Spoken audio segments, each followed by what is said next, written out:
So good morning to everyone today, and thank you for joining me for this webinar. My name is Natasha Khan, and I'm here at Nafsology. I'm here working as a clinical psychologist. So today's topic is about mothers and them managing overstimulation. So let's focus on the first uh, part of this webinar. If we can move on to the next slide, please.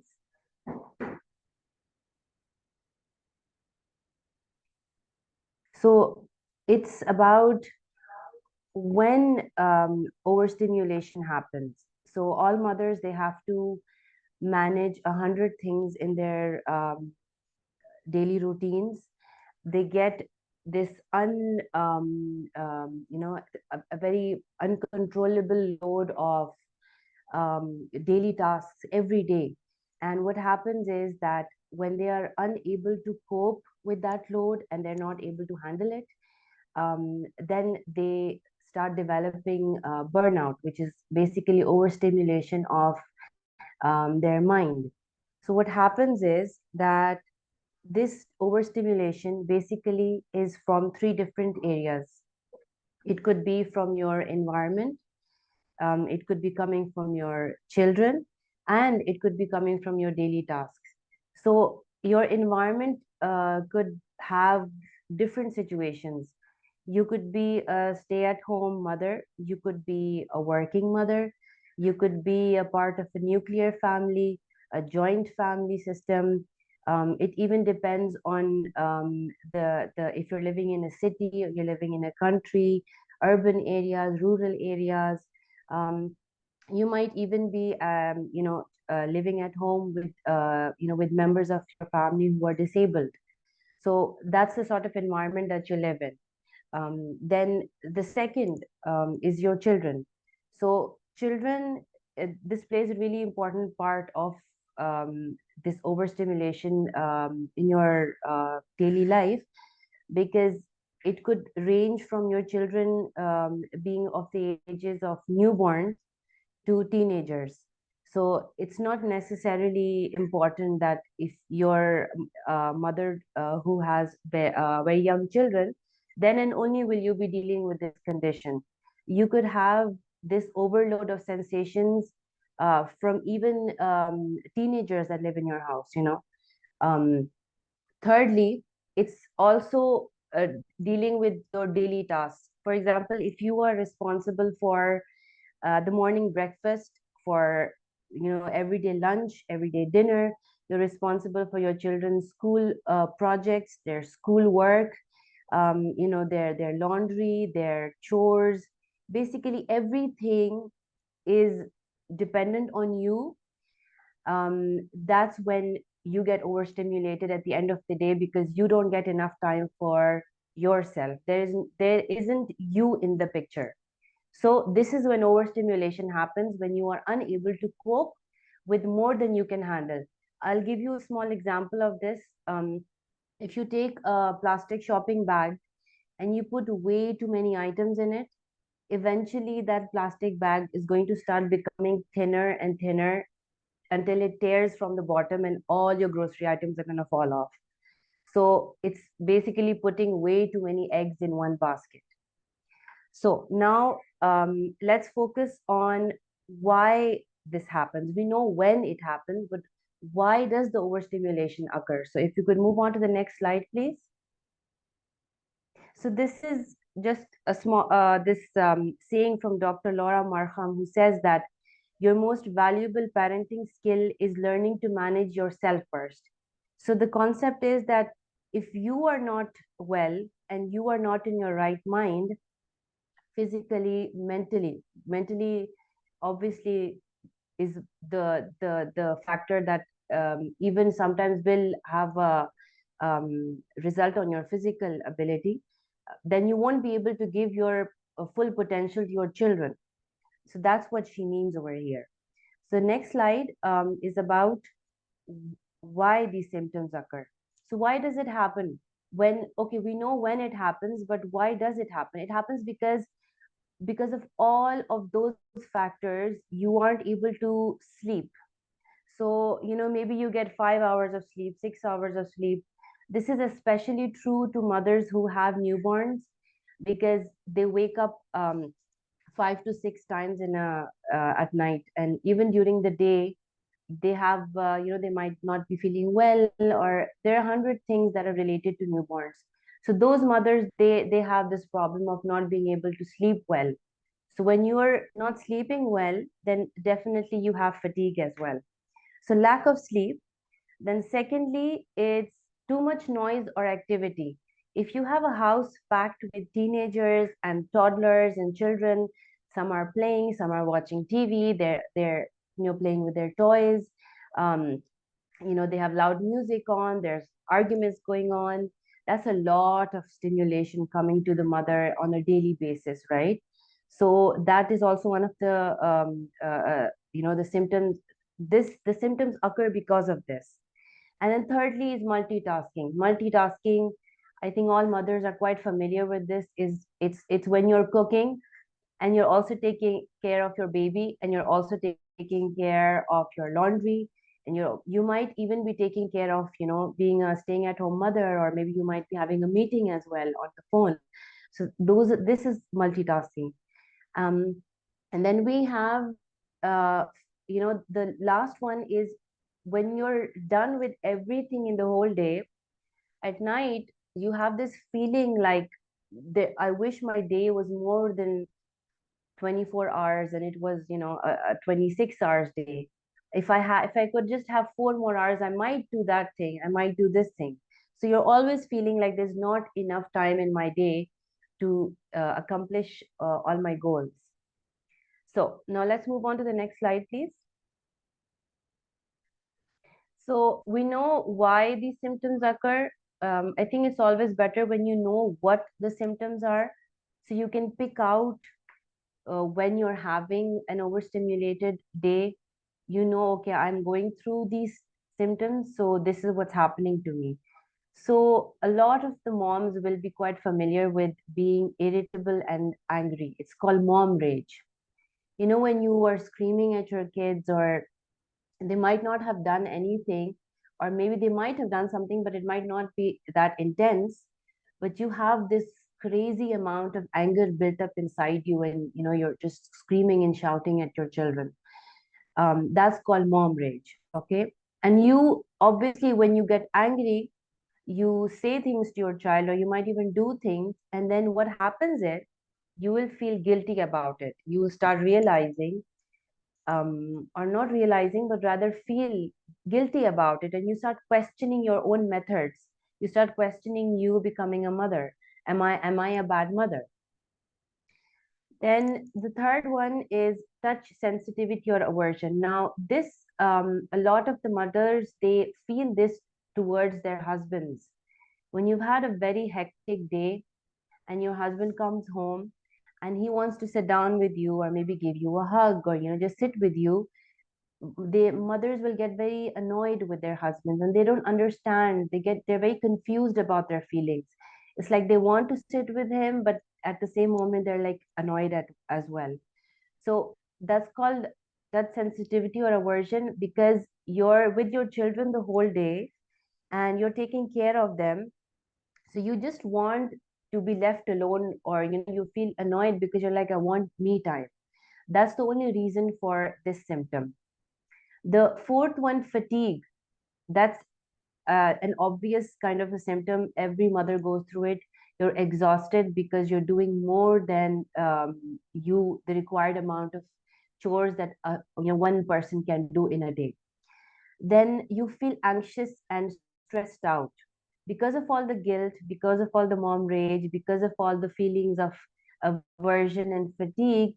It immediately plays something on your mind, that you're feeling stressed out about it, because you're like, I wasn't like this before, what happened to me all of a sudden, why am I feeling this way? And that causes you to feel overwhelmed is having sensory overload of way too many feelings, where you don't know how to categorize them and just like keep them in a piece of paper and look at them. Okay, this is how I feel. They're all there, they're all jumbled up inside your mind. And a lot of women, because of these feelings, they have physical symptoms like headache. Their muscles are tensed. They have stress over here near their shoulders, at the back of their head. They have migraines. And so because of that, they even go to see the doctor, because they're like, I have headaches and I have these shoulder aches, and they have back aches as well, because they're carrying their newborns the whole day.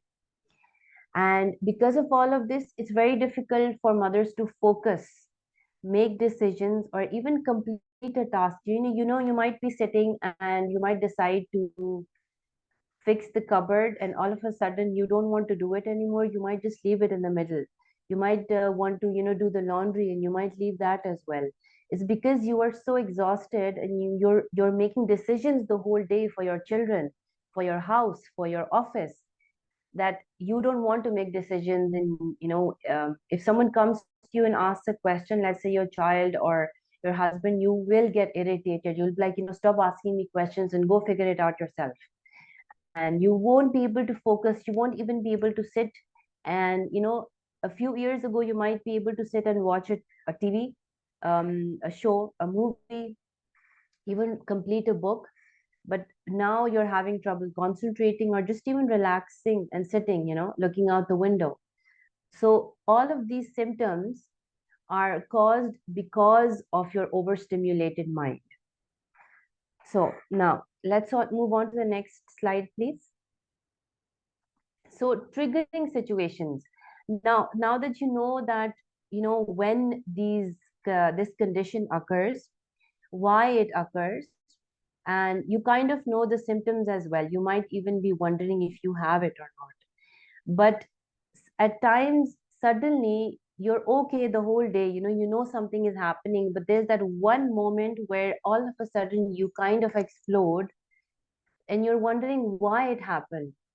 Those situations are, or those experiences are called triggering situations. Is that one thing that happens in the house that all of a sudden it just blows out of proportion. So I'll first give you a list of the triggering situations, and then we could do a small questioning poll where you'll tell me which one. You can move on to the next slide. It's okay. Which one you think is the most common? So triggers that could result in outbursts are, loud noises in the house is one of the triggers. Bright lights, strong smells, crowded spaces, crying babies, extremely loud toys, and cluttered houses. If the house is messy, that could also be a trigger. So now we'll do a poll where you could tell me which of these triggers is the most common one for you. Move on to the next slide, please.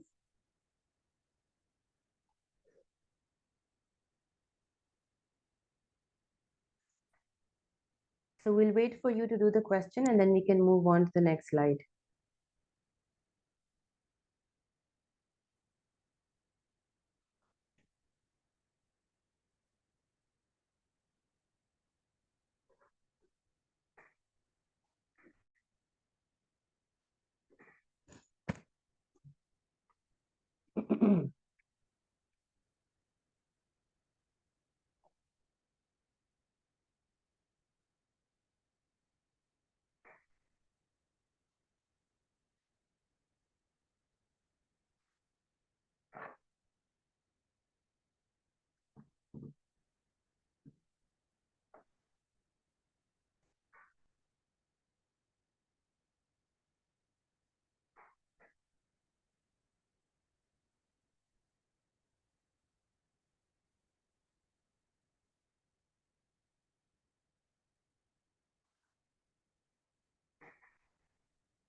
Okay, so we're done with the question. I see that loud noises and cluttered home, that is the most common triggering situation for all the mothers.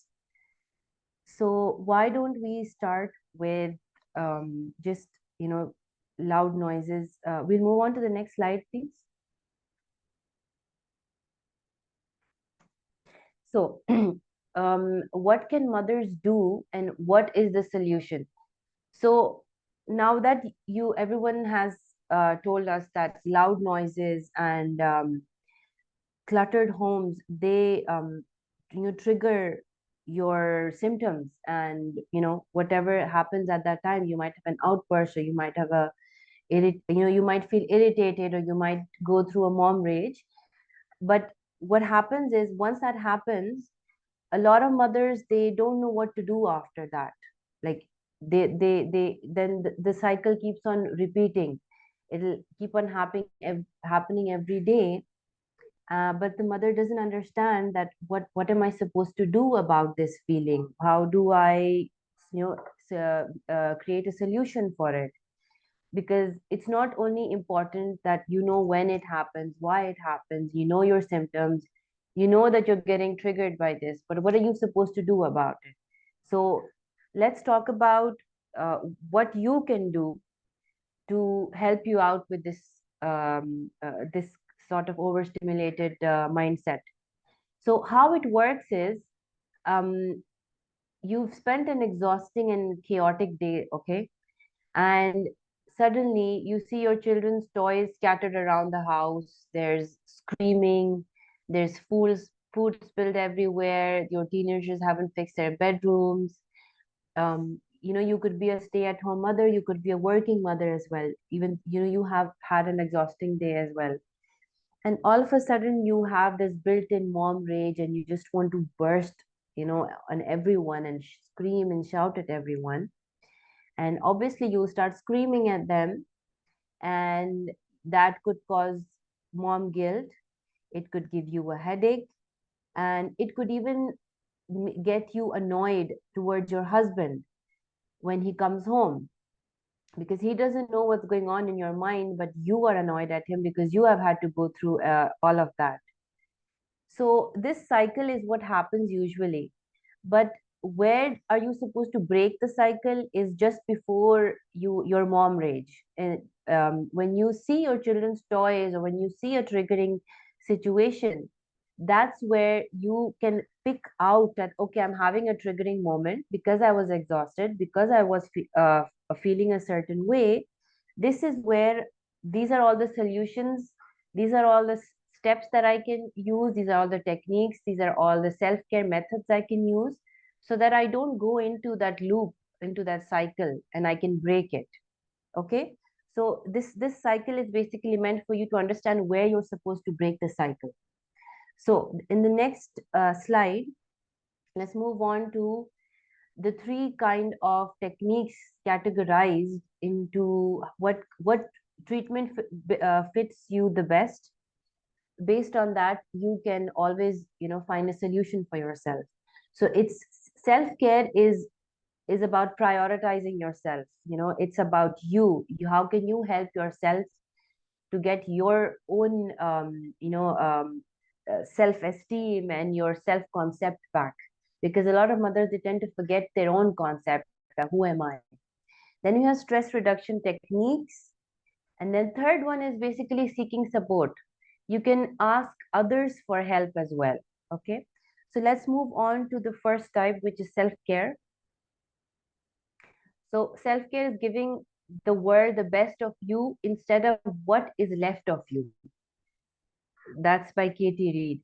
So self-care is prioritizing yourself. You have to promise yourself that this time is mine, and I have to think of myself, and you have to, think of different ways of how you can, give yourself importance, because mothers are very giving. You're taking care of others. It's about others needs. So you have to take care of your own needs over here. You have to value yourself. So you trying to get some sleep is also some form of self-care. Maybe a lot of mothers might not be able to accomplish this because of, like I said, because of newborn children, or of children who are ill, because some children they might have, they might not be able to sleep well at night. So because of that, you might not able to sleep well, but you can always ask for help so that you can get that sleep. Then the third one is eating regularly. Now this is actually quite surprising because a lot of mothers, they forget to eat. They won't have breakfast, or they won't have lunch, they won't have dinner. They will forget a cup of tea somewhere because there's some child crying somewhere, or they suddenly remembered that they have to do some chore. So they don't eat properly. So what happens is, if your diet isn't right, you're going to feel weak, you're going to have low BP, a low blood pressure, you'll have low glucose level, and that can also cause a lot of irritability in mothers. And the fourth one is exercise. Mm, Now, exercise, mothers often say, how can we exercise with children in our houses, because we don't get the time. So you can even become creative with exercises. Exercise with your children. Get them involved with you. Get them involved in walking with you, cycling with you, even at home. Put the TV on, and you have so many tutorials online for so many different exercises. Um, do it with your child, and children love doing these things. They'll get excited and they'll do it with you. So you can even spend quality time with them, and do your own self-care as well. So let's move on to the next slide.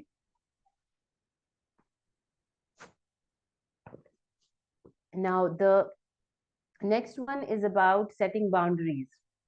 This is also a form of self-care. Now, how is that a form of self-care? Is because you are learning to set boundaries. You're learning to say no to commitments. You're learning to say no to certain priorities of others that you think are not priority to you. So you will go like, okay, this is something that I cannot do because this is the problem that I have. And, just setting your own limitations. So in the next slide, it's basically related to setting boundaries, because when you set your boundaries, you're basically simplifying your life. Because simplifying your life is, you're decluttering your life. Decluttering your life means that you're using minimalistic approaches towards your life.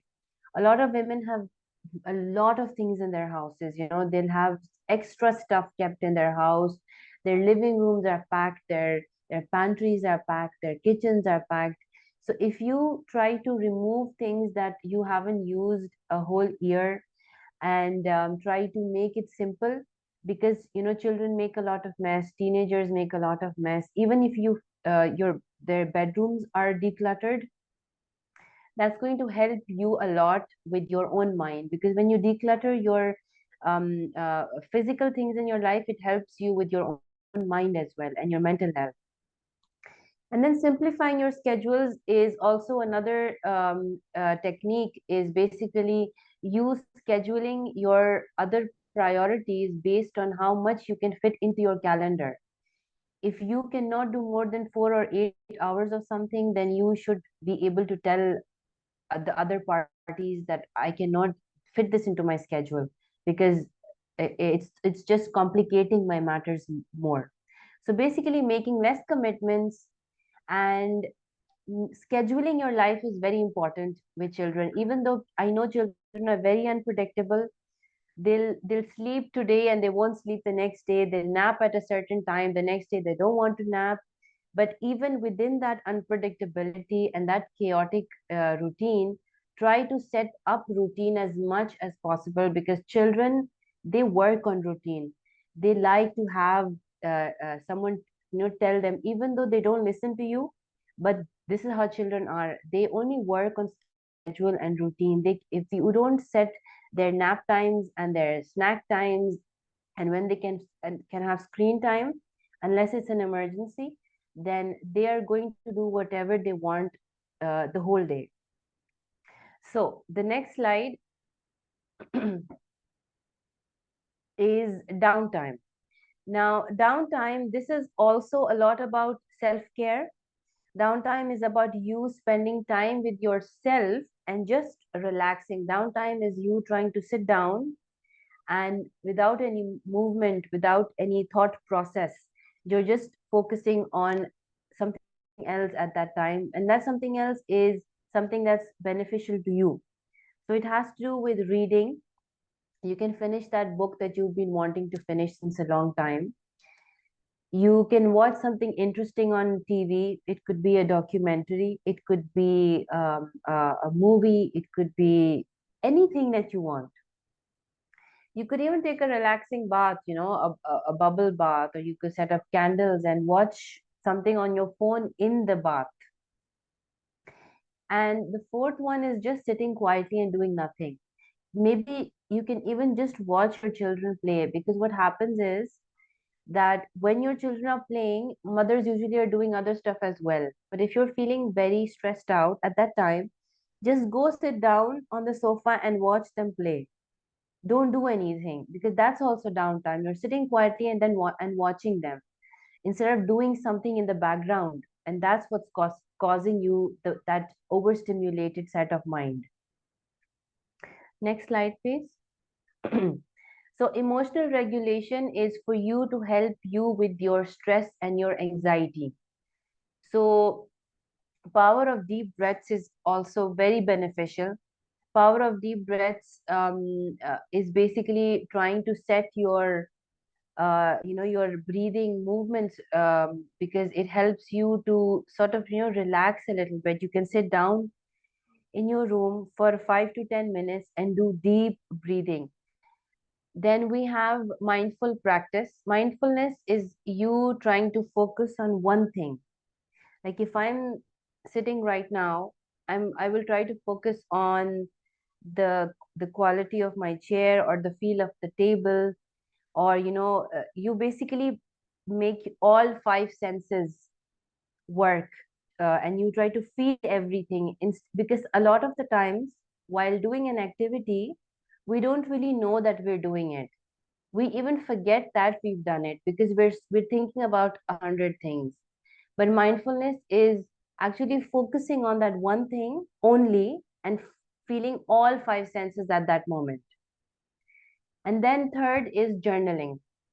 Journaling is you expressing your feelings. You note down every time you're feeling a certain emotion that is significant to you. You write it down in a diary and you write down what you were feeling, what you did when you were feeling. And what helps in that is that when you're just feeling it, it doesn't hit you as much as when you write it down. When you write it down, it turns into a material, because okay, this is real, this is actually happening to me, and I just wrote it down. And that just 90% of it will help you when you write it down. Then starting a hobby. Planting is one of the most common hobbies that a lot of people do because it reduces your stress.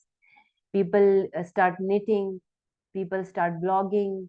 So mothers do various things. A lot of mothers will start stitching. They'll do so many. You can become creative with start you might even already have had a hobby in your past that you have left because of your routine. You can always go back to it, because going back to your previous habits is what's going to make you feel like your previous self.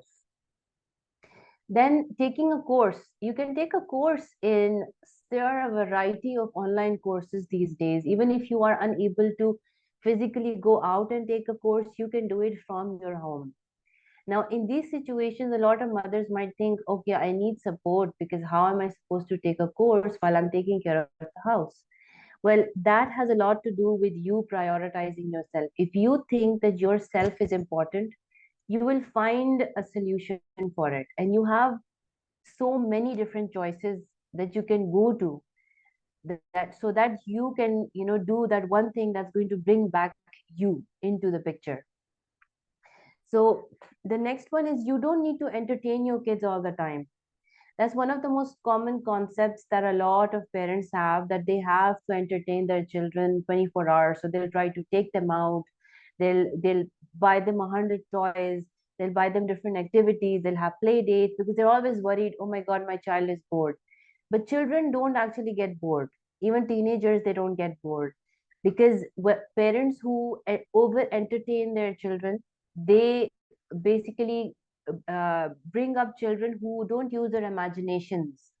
They, because children have to use their imaginations, they have to become creative.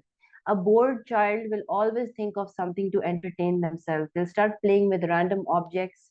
They'll start drawing random things because that's how children are. They're free. They can use their brain, their mind in whatever way they want. So let them do that. Let them explore. You don't have to always be, in charge of, making them busy.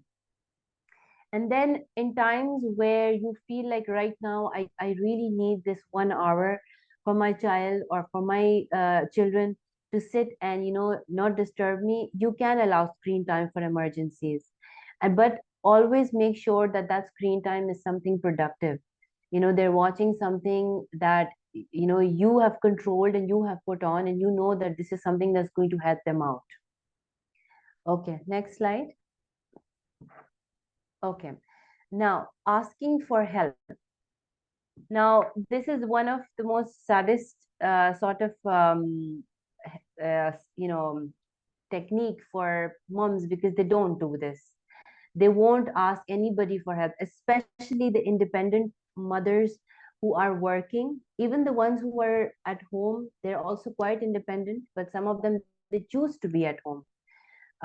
But because they're mothers, women who are too independent, they will never ask because they want to do things on their own. So number one is, you if you feel like you are really really feeling anxious or stressed, and you are, everything is getting wrapped around your head, then you should talk to a therapist. You should go forward and say, I have this problem and I think I need counseling. And do not isolate, socialize.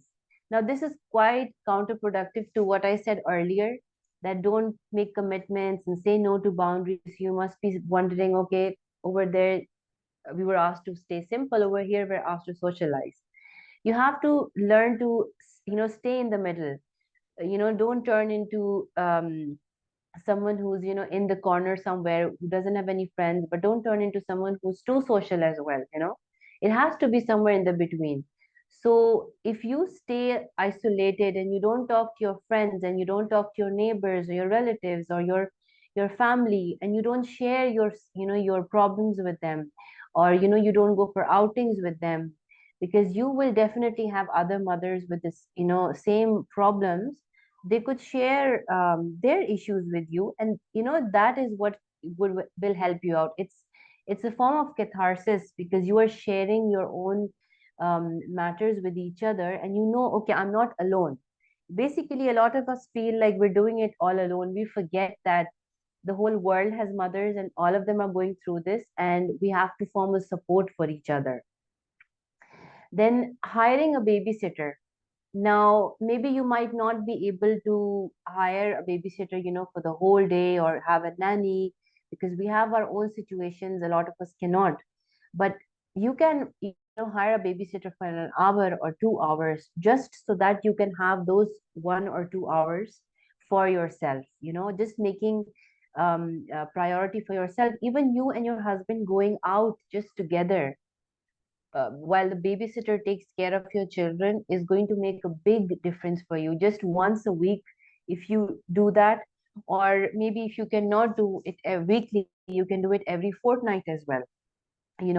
So hiring a babysitter really helps, because you and your husband can go out and you can have adult time, and you can have that bonding time with each other. And the coming think talking about your husband, the next one is about talking to your partner. Now, it's very essential that we talk to our husbands, about our partners, about what we are going through. Now, hopefully, all of our partners are the type who are, listening, and they're receptive and they understand. So you can talk to them that, this is something that I'm feeling, and I'm feeling like, it's everything is slipping out of my hand, and it's causing a problem with me in my daily life chores and my thinking. You could come up with a decision together in order to solve this, and you would come with a big list of things that you could do, and he could, or help you out with this problem. So next one, please. Okay, now coming to that, about we were talking about husbands helping out. How how to help a stressed out mom, right? So it's not only about husbands. They're not the only ones who can play a part in helping out stressed out mothers. You could be helped out by your friends. You could be helped out by your family, your sisters, your brothers, your best friends, your neighbors, everyone in your community, in your society that you feel that you can trust and you've had a good relationship with. They could really help you out with your with your children, or even with your chores. Maybe if you're someone who is not going through this, then, and you see a mother who is really stressed out, and she's burnt out because she's been taking care of so much, you could always take the children out for a walk, take them out for a movie, so she could have a few hours at home and sit and do nothing. But mothers, take care that you actually do nothing at home. And because a lot of mothers, what they do is, if your husband takes your children out, then the mothers will end up actually doing the rest of the chores that were left that she couldn't do. Don't do that. Do something productive that could help you out. Do, like I mentioned earlier, reading books, watching TV, or just sitting down and doing nothing, because that is a luxury for a lot of us. Just sitting down and doing nothing at all, watching out the window. Do that. It will really help you out and calm you down. So so you can ask your sisters for help, you could ask your brothers for help, you could ask your mother-in-laws for help, so that you could, and if they don't, you tell them, because maybe they might not offer it, but you could say that I need help. And this has also to do with hiring babysitters or nannies, or you could even drop your children somewhere. If they can't take your children from you, you could drop them and say, I need a few hours. You could even go out and socialize with your friends. You could have a girls' day out, with your friends outside. You could leave your children with your husband and say, "I need some me time," and go out, have a coffee, have tea, and so these are the all the things that others can do to help out stressed out mothers. So if you could pass this out on to others, that this is how you could help me out, maybe they will know and they'll be aware of the situation, that okay, this is how I could be helpful to this person, or I could assist her in maybe decreasing the load on her. Okay, so I wanted to do a small question poll over here as well, and ask you that, do you have support? How many of you actually have support? So if you could just do the small poll, we'll wait and see that.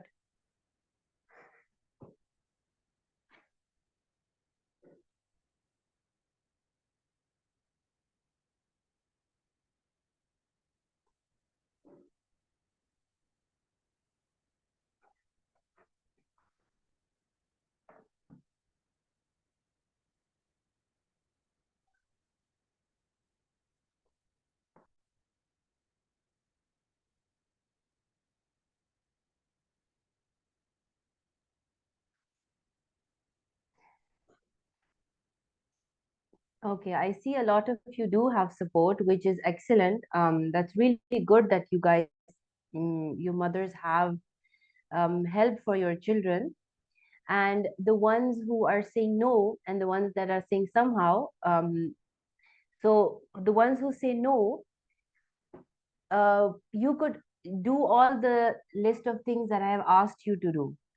Now that you don't have help, try to ask for help from others. If you have any friends, if you have good neighbors, if you live in a community where you can trust someone, go to them and tell them that I need help with this, but and then do something in your time, do something about it. So try to alleviate your pain or alleviate your stress. And this is even for the ones who somehow have help, because with somehow it's like it's very unpredictable. I think it's more difficult for the ones who somehow have it, because sometimes they do, sometimes they don't. They're just like, what are we supposed to do when we don't have it? So in those situations, you have to first remember yourself that this is something important for my mental health. This is something that's important for me as a mother. Because what we do is, if we go like, oh, okay, I don't have help, it's okay, I'll bear it, I'll go through it. But that's not prioritizing yourself. That's not you putting yourself first. That's not you taking care of your needs. You are forgetting yourself. Because if you do that, it's definitely going to have a lasting impact on your whoever is dependent on you, on your household, on your environment, and just because you need to be of that quality, you need to be of that persona, you need to have that character where everyone goes like, okay, I want to be around this person. But if you are tired and you are, you don't haven't slept, and you're exhausted, so and you're having headaches the whole day, you're irritated, nobody wants to be around, nobody wants to, because it upsets the family as well, right? Because they're like, why is this person like that? So you should prioritize yourself. This has a little bit to do with being selfish just for the right reasons, tell yourself that I'm going to find a solution for this, so I'm going to do self care. Now self care you could even do at home. You could give yourself a small manicure, you could do, a small pedicure at home. Fix your hair, you could do your makeup, you could, wear a nice um, uh, pair of clothes, take pictures. That just increases your self-esteem, uh, instantly, because you feel good about yourself. That's self-care. Maybe make something for yourself that you like, or maybe even order something for yourself that you really like. So and maybe when you're done with your self care, you could use the techniques that I've told you about exercising, about mindful practiceness, at home. You have so many options nowadays where you could have online sessions, online webinars. You could use, YouTube tutorials for yourself, to get that help. So for the ones who don't have support and somehow, have support and don't have support, for you, my answer is that prioritize yourself and give yourself that self care, and ask other people for help. Because I'm telling you, other people are always willing to help. If they are someone who have a really good bond with you, they will definitely want to help you out, but only if you give them a little bit of trust. So we wanted to, this is the end of our webinar. I hope you enjoyed it. And just a little bit about our center. Could we move on to the next slide, please? So who we are, this is our team. We have Dr. Nashwa, we have Professor Dr. Isin, we have Dr. Divya, Dr. Bilkis, and Dr. Firdos as well. They're all licensed clinical psychologists, counseling psychologists, psychiatrists, and it's an amazing team that we have. And we work 7 days a week, and they're available flexibly. And our center, we believe that, journeys, our wellness journeys, they are meant to empower you and to give you that unbiased mental health support. Next slide, please. I guess, Natasha, if anyone is having any question, they can post it right now in the chat. So to have a chance for them to, because we are just 10 minutes to finish. Okay. So if everyone is interested to send any question, any inquiry, this is the time. Okay. If you have any questions, please, you can ask right now.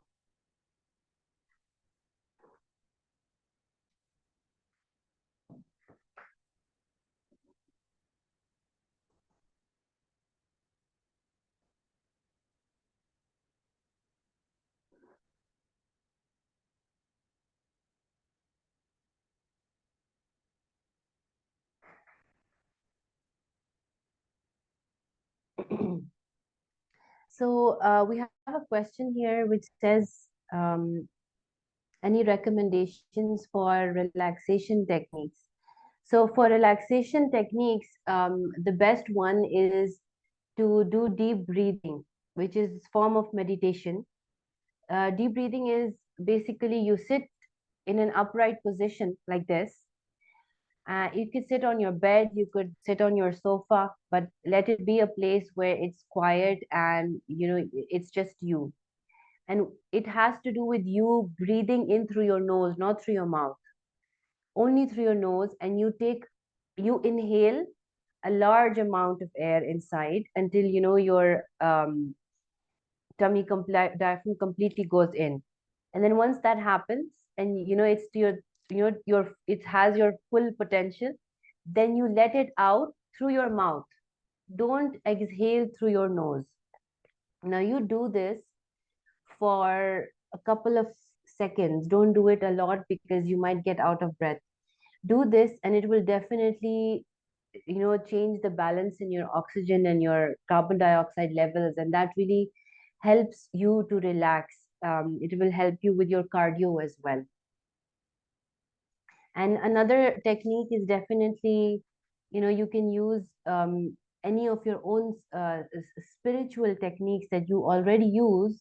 Those are also important in relaxation techniques because you already know what they are. So if you could just create a corner in your house with relaxation pictures and plants and just a relaxing corner, it's called the safe corner.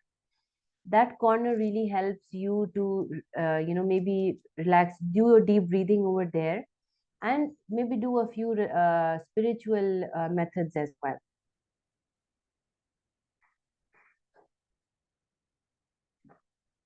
So we have a feedback form as well for you.